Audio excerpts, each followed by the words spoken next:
श्रीगणेशाय नमः। अथ श्री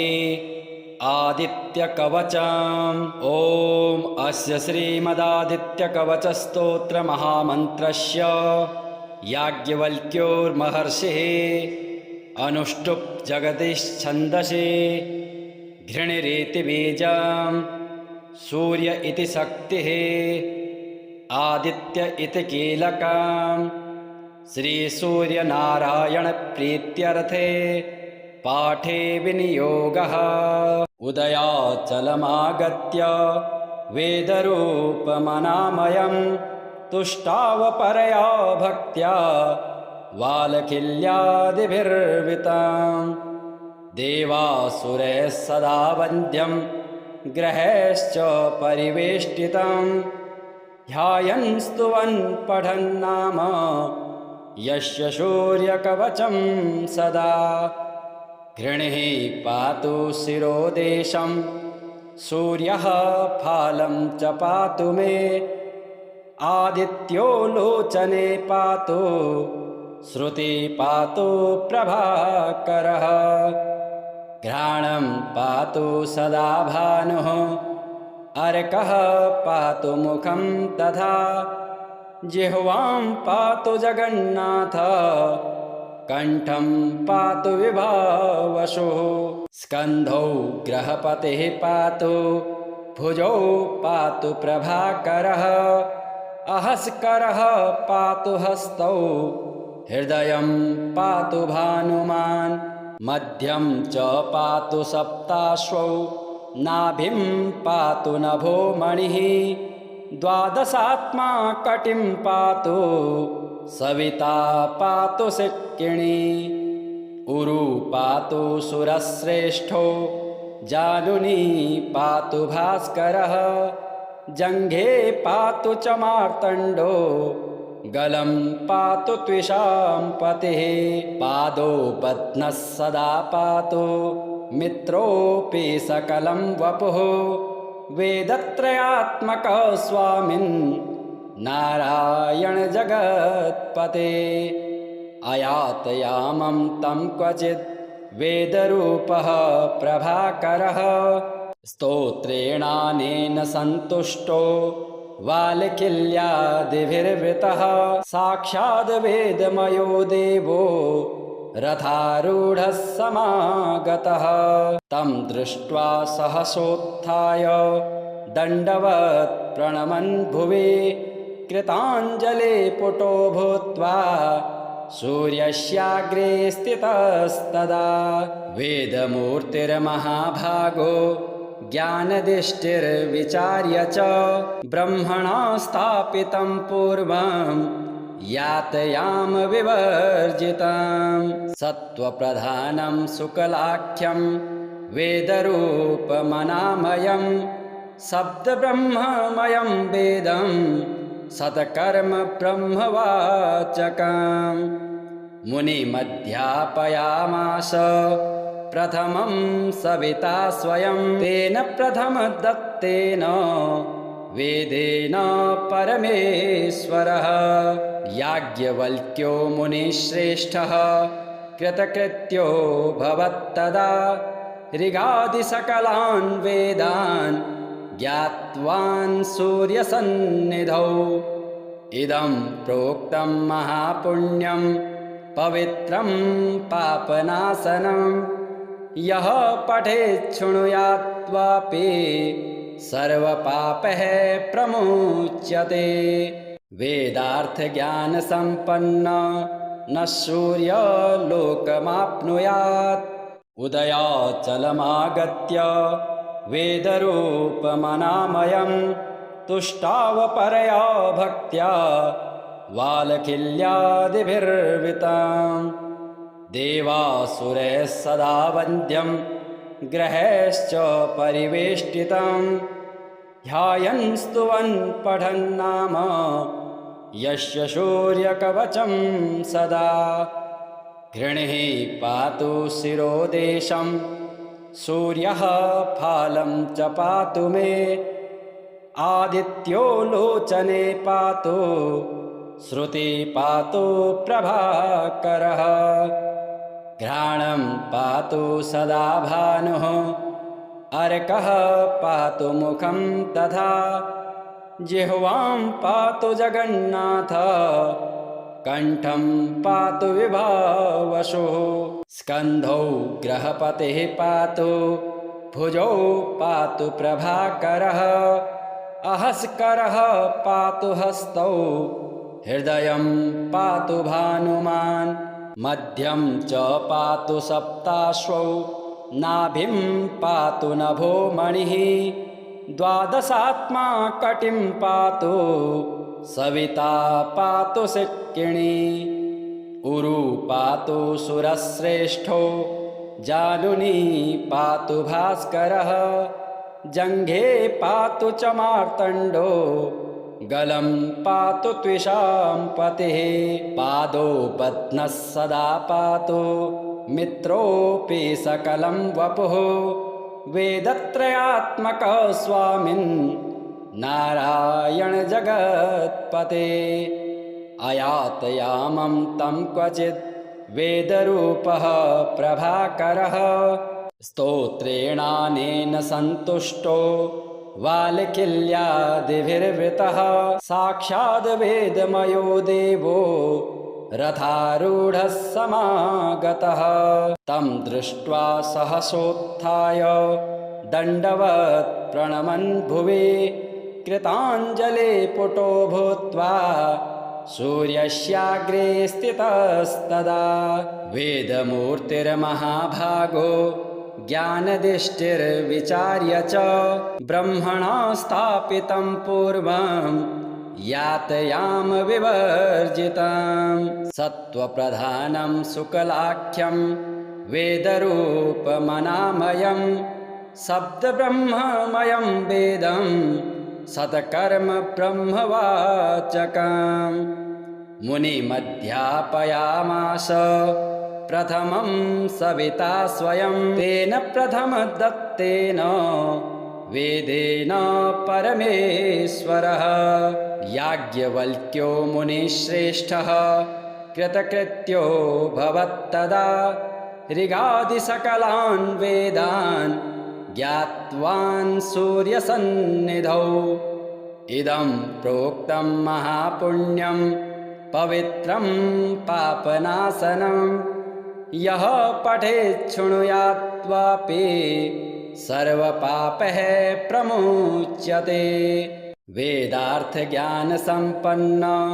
न सूर्यलोकमाप्नुयात् उदयाचलमागत्य वेदरूपमनामयं तुष्टावपरया भक्त्या वालकिल्यादिभिर्वृतं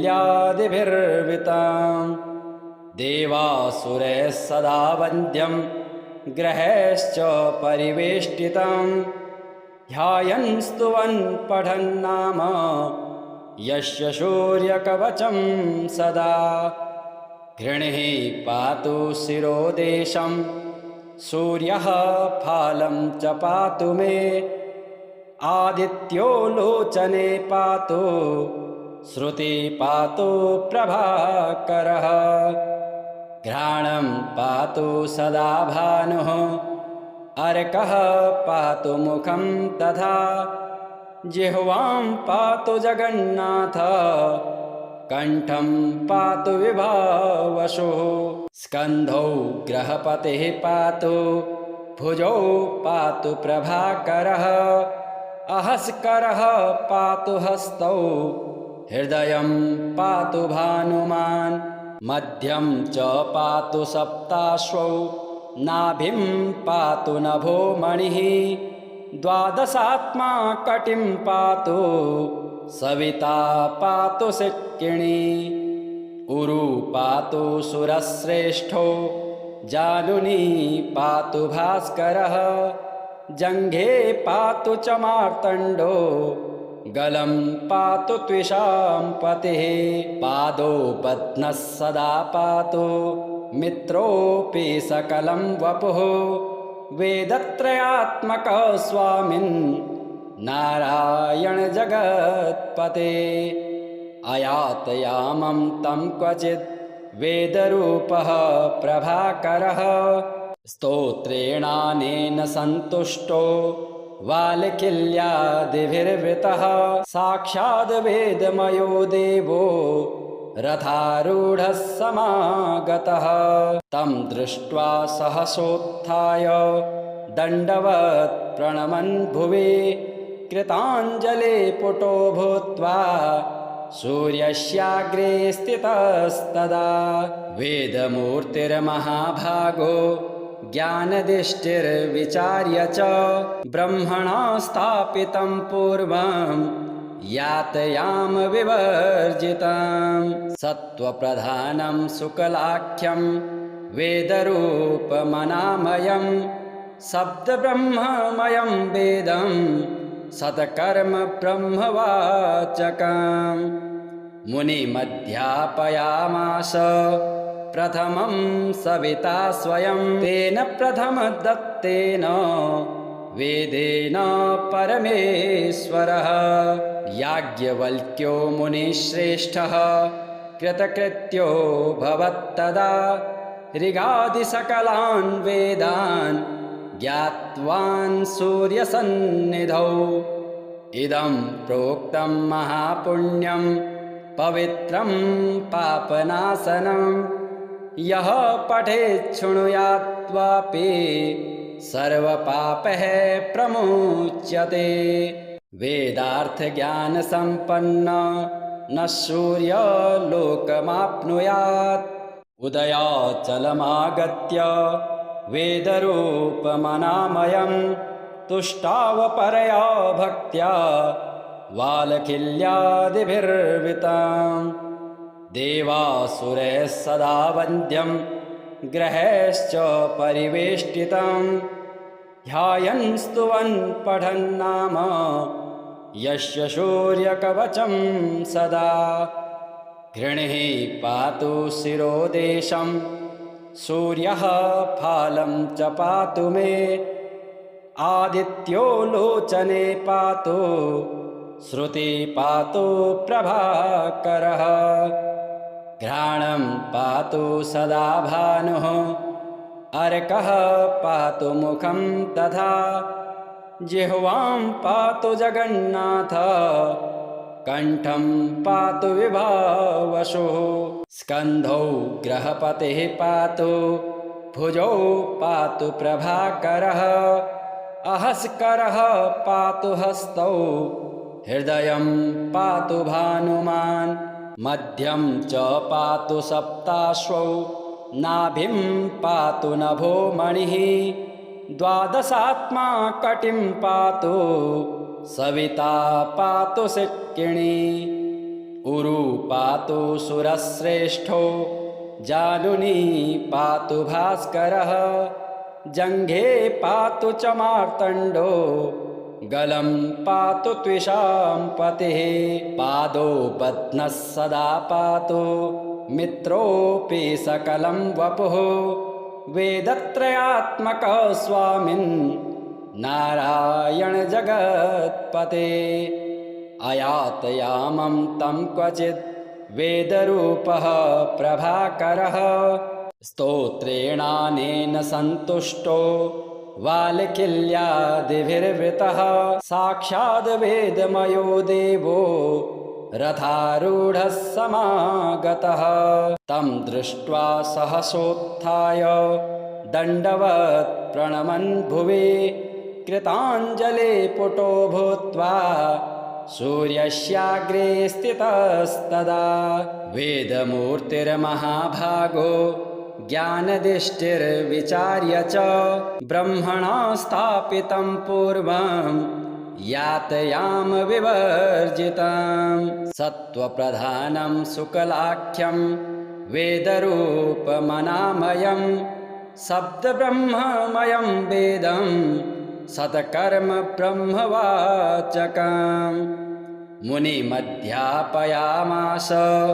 प्रथमं सविता स्वयं तेन प्रथमदत्तेन वेदेन परमेश्वरः याज्ञवल्क्यो मुनिश्रेष्ठः कृतकृत्यो भवत्तदा ऋगादिसकलान् वेदान् ज्ञात्वान् सूर्यसन्निधौ इदं प्रोक्तं महापुण्यं पवित्रं पापनाशनं यः पठेत् शृणुयात्वापि सर्वपापैः प्रमुच्यते। वेदार्थज्ञानसम्पन्न न सूर्यलोकमाप्नुयात् उदयाचलमागत्य वेदरूपमनामयं तुष्टावपरया भक्त्या वालखिल्यादिभिर्वृताम् देवासुरैः सदा वन्द्यं ग्रहैश्च परिवेष्टितं ध्यायन् स्तुवन् पठन् नाम यस्य सूर्यकवचं सदा घृणिः पातु शिरोदेशं सूर्यः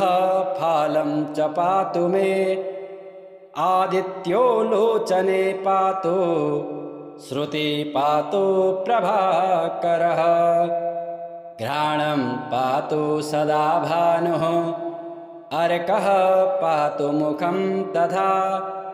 जिह्वां पातु जगन्नाथ कण्ठं पातु विभावसुः स्कन्धौ ग्रहपतिः पातु भुजौ पातु प्रभाकरः अहस्करः पातु हस्तौ हृदयं पातु भानुमान् मध्यं च पातु सप्ताश्वौ नाभिं पातु नभो मणिः द्वादशात्मा कटिं पातु सविता पातु सिक्किणी उरु पातु सुरश्रेष्ठो जानुनी पातु भास्करः जङ्घे पातु च मार्तण्डो गलं पातु त्विषां पतिः पादौ बध्नः सदा पातु मित्रोऽपि सकलं वपुः वेदत्रयात्मकः स्वामिन् नारायण जगत्पते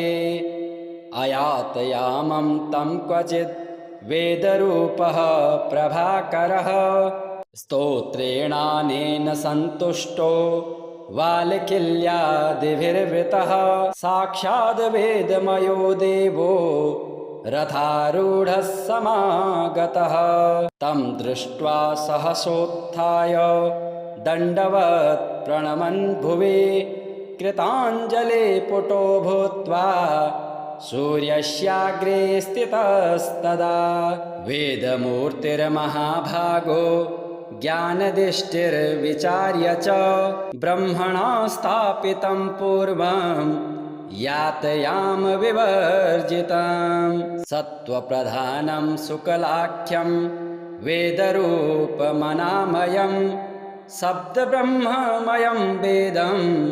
सत्कर्म ब्रह्मवाचकं मुनिमध्यापयामास प्रथमं सविता स्वयं तेन प्रथमदत्तेन वेदेन परमेश्वरः याज्ञवल्क्यो मुनिश्रेष्ठः कृतकृत्यो भवत्तदा ऋगादिसकलान् वेदान् ज्ञात्वान् सूर्यसन्निधौ इदं प्रोक्तं महापुण्यं पवित्रं पापनाशनं यः पठेत् शृणुयात्वापि सर्वपापैः प्रमुच्यते वेदार्थज्ञानसम्पन्न न सूर्यलोकमाप्नुयात् उदयाचलमागत्य वेदरूपमनामयं तुष्टावपरया भक्त्या वालखिल्यादिभिर्वृताम् देवासुरैः सदा वन्द्यं ग्रहैश्च परिवेष्टितं ध्यायन् स्तुवन् पठन् नाम यस्य सूर्यकवचं सदा घृणिः पातु शिरोदेशं सूर्यः फालं च पातु मे आदित्यो लोचने पातु श्रुति पातु प्रभाकरः घ्राणं पातु सदा भानुः अर्कः पातु मुखं तथा जिह्वां पातु जगन्नाथ कण्ठं पातु विभावशुः स्कन्धौ ग्रहपतिः पातु भुजौ पातु प्रभाकरः अहस्करः पातु हस्तौ हृदयं पातु भानुमान् मध्यं च पातु सप्ताश्वौ नाभिं पातु नभो मणिः द्वादशात्मा कटिं पातु सविता पातु सिक्किणी उरु पातु सुरश्रेष्ठो जानुनी पातु भास्करः जङ्घे पातु च मार्तण्डो गलं पातु त्विषां पतिः पादौ पद्मः सदा पातु मित्रोऽपि सकलं वपुः वेदत्रयात्मकः स्वामिन् नारायण जगत्पते अयातयामं तं क्वचित् वेदरूपः प्रभाकरः स्तोत्रेणानेन सन्तुष्टो वालकिल्यादिभिर्वृतः साक्षाद् वेदमयो देवो रथारूढः समागतः तं दृष्ट्वा सहसोत्थाय दण्डवत् प्रणमन् भुवि कृताञ्जले पुटो भूत्वा सूर्यस्याग्रे स्थितस्तदा वेदमूर्तिर्महाभागो ज्ञानदिष्टिर्विचार्य च ब्रह्मणा स्थापितं पूर्वं यातयाम विवर्जितं सत्त्वप्रधानं शुक्लाख्यं वेदरूपमनामयं शब्दब्रह्ममयं वेदं सत्कर्म ब्रह्मवाचकं मुनिमध्यापयामास प्रथमं सविता स्वयं तेन प्रथमदत्तेन वेदेन परमेश्वरः याज्ञवल्क्यो मुनिश्रेष्ठः कृतकृत्यो भवत्तदा ऋगादिसकलान् वेदान् ज्ञात्वान् सूर्यसन्निधौ इदं प्रोक्तं महापुण्यं पवित्रं पापनाशनं यः पठेत् शृणुयात्वापि सर्वपापैः प्रमुच्यते वेदार्थज्ञानसम्पन्न न सूर्यलोकमाप्नुयात्